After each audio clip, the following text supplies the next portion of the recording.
check it out, man. I'm about to show y'all how and where to drain your pool to. So when I first pull up to a home, first thing I want to find is what they call a drain out.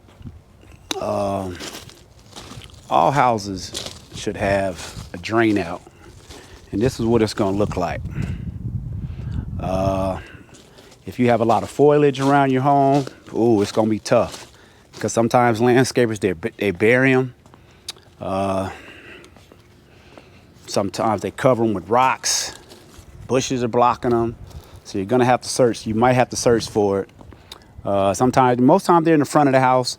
I've seen them on the side of the houses before. In a rare occasion, I've seen them in the back of houses. Sometimes you'll find them under these covers like this. You'll find them under there. If you can't find it, you got to go to the street. So let me grab my pump.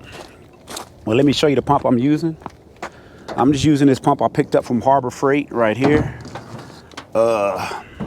If you don't have a Harbor Freight where you're at, this is a heavy pump too. You can rent them from Home Depot. You can buy them online. It's just a basic sump pump. That's all this is. I used to have one called a Little Giant, which is a lot lighter, a lot smaller. Doesn't pump as fast, but it drains all the way down to basically 0 water. This one does a all right job, but we're gonna take this back. I'll come back and grab my hoses.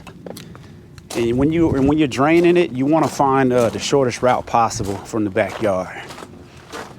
So you want to try to avoid running your hose across the driveway, because cars have to pull out and whatnot. So put that right there. So some people don't know where to drain their pool at. Shit, come on. That's the problem when you try to do this with one hand. Sorry about that. But all right. So you're deep into the pools right here. So I'm gonna probably run this. I'm gonna run this way and go this way. So we have a spa. So what I'm gonna do now, I'm gonna drain the spa into the pool just by turning some valves over here. That way I can get that started. That way I don't have to put the pump inside the spa to drain it. So we're gonna drain our spa, turn on spa suction, and we're gonna look like pool return was already off, so I don't have to do anything there.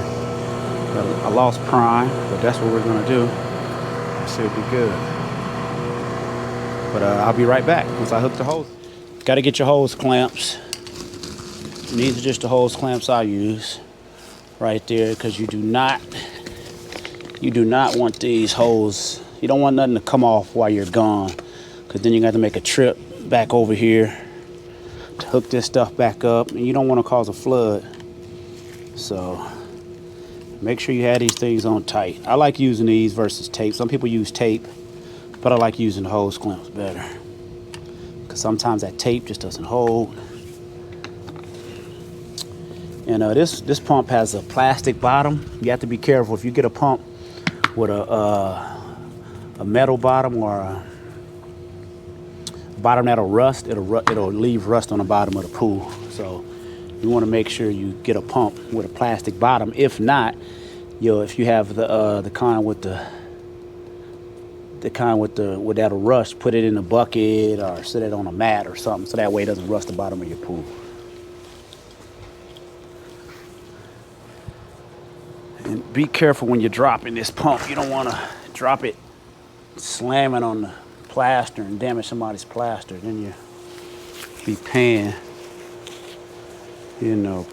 for something that you could have prevented. So now we're gonna run this hose. We're gonna run it around as far as we can go.